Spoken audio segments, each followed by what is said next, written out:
ევროსაბჭოს გენერალური მდივნის სამდღიანი ვიზიტი საქართველოში დელეგაციასთან ერთად შეფასებების თემაა პოლიტიკურ სპექტრში. Შევასწავლეთ, რომ ამ ვიზიტის განმავლობაში ალან ბერსე ბიძინა ივანიშვილსაც შეხვდა. თათია ტაბეშაძე გვერდება დეტალებით პირდაპირ ეთერში. თათია, გისმენთ. დიახ, ვასილ, ალენ ბერსემ ისაუბრა დიალოგის საჭიროების აუცილებლობაზე და იქვე მან ხაზგასმით თქვა, რომ ამ ყველაფრის ნება უნდა არსებობდეს, ვინაიდან ვერ მოხდება, ესე ვთქვათ, ძალით დიალოგის დაწყება პოლიტიკურ ძალებს შორის, თუმცა ჩვენ შეგვიძლია ვისაუბროთ დღეს როგორია უკვე ოპოზიციის შეფასებები, ისინი უარს ამბობენ დიალოგთან დაკავშირებით, განსაკუთრებით აქტიური იყო ამ მხრივ პირველ ადგილზე გასული არჩევნებში პირველ ადგილზე გასული კოალიცია ცვლილებისთვის, რომლის წევრებმაც გამოაქვეყნეს Facebook პოსტები, მაგალითად შემიძლია ნიკა გვარამიას პოსტის შესახებ ვისაუბრო, რომელიც ასე ვთქვათ აკავშირებს ამ ყველაფერს 2020 წელთან, როდესაც ევროპული დელეგაცია ფასილიტატორის როლს თამაშობდა და ამბობს, რომ შარლ მიშელი ორი არ იქნება და ასევე ამბობს, ტერორისტებთან მოლაპარაკება არ შეიძლება. რაც შეეხება მის თანაგუნდელ ელენე ხოშტარიას, მანაც გამოაქვეყნა Facebook-ზე პოსტი, ამბობს, რომ ევროსაბჭოს დელეგაციის ბერსეს ვიზიტიც, ფორმატიც და შინაარსიც კომიკურ ეპიზოდად დარჩება მის დიპლომატიურ მოღვაწეობაში. ქართველი ხალხი წყვეტს როგორ ვიცხოვრებთ და არა ეგ. აგრეთვე გამოეხმაურა კიდევ ერთი მისი თანაგუნდელი ნიკა მელია, რომელიც წერს, რომ დღეს მის ბრიფინგზე ვისმენთ რეალობას მოწყვეტილ ბიძინასთვის საოცნებო მოლაპარაკებების საკითხებს, რუსული კანონის შელამაზება და ასე შემდეგ. პროტესტს აქვს მკაფიო მოთხოვნა ახალი არჩევნები. ნაციონალური მოძრაობის ლიდერმა თინა ბოკუჩავამაც გააკეთა შეფასება ალენ ბერსეს ვიზიტთან დაკავშირებით, ის ორი სიტყვით შემოიფარგლა, დაჯექი ორიანი, ასე ისმინება მისი გამოხმაურება ბერსეს ვიზიტთან დაკავშირებით და დღესვე ასევე გამოეხმაურა კიდევ ერთი ბარიერ გადალახული ძალა, გახარია საქართველოსთვის ლიდერი უშუალოდ გიორგი გახარია, რომელიც წერს, მე მგონი ამასაც ვიცე-პრემიერობას შეჰპირდა ივანიშვილი და მას გაზიარებული აქვს Facebook-ზე თავად ალენ ბერსეს ერთ-ერთი ნიუსი. რაც შეეხება ოპოზიციის დანარჩენ ნაწილს, შეიძლება ითქვას, რომ საერთო ჯამში მათი მოთხოვნა არის დიალოგის წარმოება. ჩვენ დღეს დილიდან ვისმენთ ჯერ კიდევ ალენ ბერსეს ვიზიტამდე შეფასებებს, მაშინ როდესაც ლილოს ირგვლივ შემდგარი გაერთიანება ამბობდა, რომ დიალოგი ამ შემთხვევაში არ არის მიზანშეწონილი და მათ აქვთ ორი უმნიშვნელოვანესი მოთხოვნა, როგორც ისინი თავად ამბობენ, ეს არის ახალი არჩევნების ჩატარება და პატიმრობიდან გათავისუფლება იმ პირების, რომლებიც ბოლო დროს ანტისამთავრობო აქციებზე არიან დაკავებულები. ალენ ბერსეს ვიზიტის შემდეგ სატელევიზიო კომენტარებიც გააკეთეს რამდენიმე პარტიის წარმომადგენელმა. მე შემიძლია გამოვყო გიორგი ვაშაძის განცხადება, რომელსაც აქვს კითხვები უშუალოდ ბერსეს და ივანიშვილის შეხვედრასთან დაკავშირებით. ის მოითხოვს ევროპის საბჭოს გენერალური მდივნისგან, რომ გაასაჯაროს ამ შეხვედრის დეტალები. მისი თქმით, ეს საზოგადოებას ძალიან აინტერესებს. აგრეთვე გიორგი ვაშაძემ გამოხატა გაკვირვება გამჭვირვალობის კანონთან დაკავშირებით მიღწეულ შეთანხმების თაობაზე. მისი თქმით, ის ერთ-ერთი იყო ოპოზიციიდან, ვინც შეხვდა ალენ ბერსეს გუშინ, თუმცა არ უხსენებია უცხოელ მაღალჩინოსანს რაიმე გამჭვირვალობის კანონთან დაკავშირებით, თუ კი იგეგმებოდა ცვლილება, ან ზოგადად არ დაუყენებია საკითხი ოპოზიციასთან, როგორც ამბობს თავად გიორგი ვაშაძე.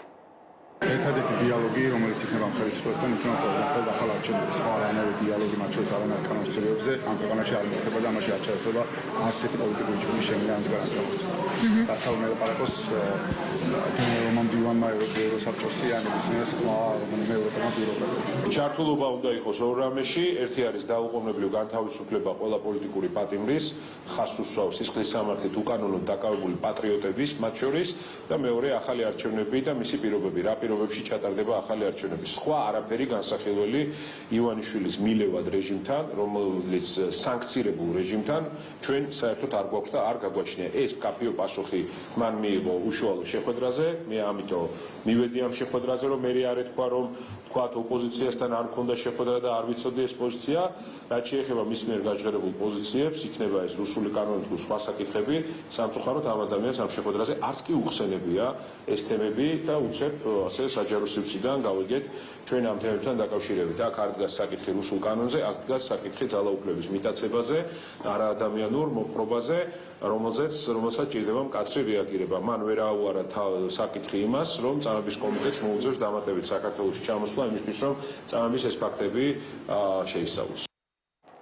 ქართულ ოცნებაშიც გაკეთდა დღეს ბუნებრივი ამ საკითხთან დაკავშირებით შეფასებები, მათ არ უკვირთ, რომ ოპოზიცია დიალოგზე ამბობს უარს ქართული ოცნების ლიდერების განცხადებით ოპოზიციას სწყინს სიმართლის მოსმენა საჯაროდ და ამბობენ, რომ გადატრიალების სცენარი ჩაუვარდა ბარიერ გადალახულ ოპოზიციას. დღეს ამ საკითხს გამოეხმაურა უშუალოდ მთავრობის მეთაურიც, ის ამბობს, რომ ოპოზიცია იმართება გარეძალების მხრიდან და დიალოგს აწარმოებს მათ თითვის დავალებების მიმცემ ძალასთან. დღეს ასევე განცხადებები გაკეთდა უშუალოდ ბერსეს ვიზიტთან დაკავშირებით, მაგალითად ამბობს ერთ-ერთი დეპუტატი ქართული ოცნებიდან, რომ ეს არის ნამდვილი ევროპული გზავნილი, რაც დღეს გააკეთა ალენ ბერსემ და არა ის, რაც ისმოდა გასული წლების განმავლობაში სხვადასხვა ევროსტრუქტურიდან ქართული ოცნების მისამართით, გულისხმობს კრიტიკულ განცხადებებს და ამბობს, რომ სწორედ ეს კრიტიკული განცხადებები ასაზრდოებდა მთელი ამ ბოლო წლების განმავლობაში ოპოზიციას და ხელს უწყობდა პოლარიზაციის გაზრდას საქართველოში. რა სტრატეგია აქვს ოპოზიციას არჩეული და ეს სტრატეგია არის შემდეგი, რომ დახურონ აბსოლუტურად ყველანაირი გზა და შესაძლებლობა დიალოგისკენ მაქსიმალურად მოხდეს ხელისუფლების თუ არჩევნების დელეგიტიმაცია და შეიზღუდოს ყველანაირი საერთაშორისო კომუნიკაცია. ეს იყო მათი გზა. და შესაბამისად, რა თქმა უნდა, ისინი გაწმილებული არიან, თუ ოპოზიციას ნამდვილად აქვს იმის სურვილი, რომ დიალოგი შედგეს და რაც მთავარია დიალოგზე უფრო მეტად მთავარი შედეგი რაც შეიძლება იყოს, რომ ქვეყანაში პროცესები დაბრუნდეს ნორმალურ ჯანსაღ გარემოში, მაშინ დიალოგს ალტერნატივა არ აქვს. ჩვენი მხრიდან ყოველ შემთხვევაში ჩვენ მზად ვართ დიალოგს. ამ პოლიტიკური ლიდერის განცხადება სულ სხვა რეალობის, ასე ვთქვათ, მოყვანა დაიწყო საქართველოში. რომ ევროპა მოგვიწოდებს დიალოგისაკენ, პოლარიზაციის შემცირებისაკენ და არა იმისკენ, რასაც სამწუხაროდ ჩვენ მთელი ამ წლების განმავლობაში ხედავდით, როდესაც ხდებოდა ცალმხრივი დაუმსახურებელი კრიტიკა, დაუმსახურებელი ნაბიჯების გადადგმა საქართველოს წინააღმდეგ, ხან მოლაპარაკებების არ გახსნა, ხან სტატუსის არ მონიჭება, მერე იძულებით მონიჭება და ასე შემდეგ.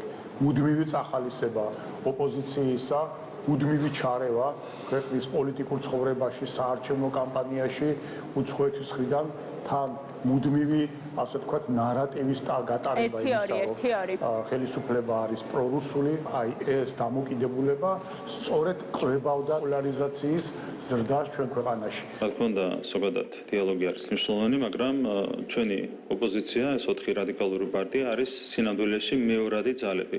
მათ ყავთ საკუთარი პატრონი და ჩვენ გვირჩევნია, რა თქმა უნდა, მათ პატრონებთან გავმართოთ დიალოგი, რასაც ალტერნატივა არ აქვს. ჩვენ აუცილებლად გვექნება ამ 4 პოლიტიკური პარტიის უფროსებთან დიალოგი მომდენო კვირების განმავლობაში. ვის გულისხმობთ გვეტყვით? აი, ჩვენ საუბარი გვქონდა მათ შორის ტიპსეიძე და ასეთ რაღაცეებზე. ჩვენ დიდი იმედი გვაქვს რეალურად, რომ თვის ბოლოდან ვითარება შეიცვლება. ეს მარტივი არ იქნება. რა თქმა უნდა, დონალდ ტრამპისთვისაც არ იქნება ადვილი დიპსტეიტის დამარცხება. თვის შეძლებს დიპსტეიტის დამარცხება, ამ შემთხვევაში შეიძლება დიალოგი აღარც გახდეს საჭირო და აღდგება მარტივად სამართლიანობა. და შევხედოთ, როგორ განვითარდება პროცესები. ევროპის საბჭოს გენერალური მდივნის ვიზიტ სულ ცოტა ხნის წინ კრიტიკული განცხადებით გამოეხმაურა 4-ვე ბარიერ გადალახული ოპოზიცია, მათ შეიმუშავეს ერთობლივი განცხადება და მე შემიძლია გაგაცნოთ მცირე ამონარიდი ამ განცხადებიდან. ალენ ბერსეს დასკვნითი პრესკონფერენცია შეიცავდა გზავნილებს, რომლებიც არ ემსახურება კრიზისის განმუხტვას, არამედ პირიქით მეტად ამძიმებს ქვეყანაში შექმნილ ვითარებას და ქართული ოცნების მხრიდან ძალადობის წახალისებას უწყობს. ხელს საუბარია ბარიერ გადალახული ოპოზიციის განცხადებაში მიმართვაში ოპოზიციონერი პოლიტიკოსები ევროპის საბჭოს საპარლამენტო ასამბლეასა და მინისტრთა კომიტეტს მოუწოდებენ განსახილველად დააყენონ საქართველოში ალენ ბერსეს ვიზიტისას მისი მოქმედებების კეთილსინდისიერებისა და ევროპის საბჭოს სადამფუძნებლო პრინციპებთან შესაბამისობის საკითხი. საკმაოდ ვრცელია ეს განცხადება და უფრო მეტ დეტალს ამის შესახებ ჩვენ 9 საათიან მოამბეში მოგიყვებით. ეს თათია ტაბეშაძე იყო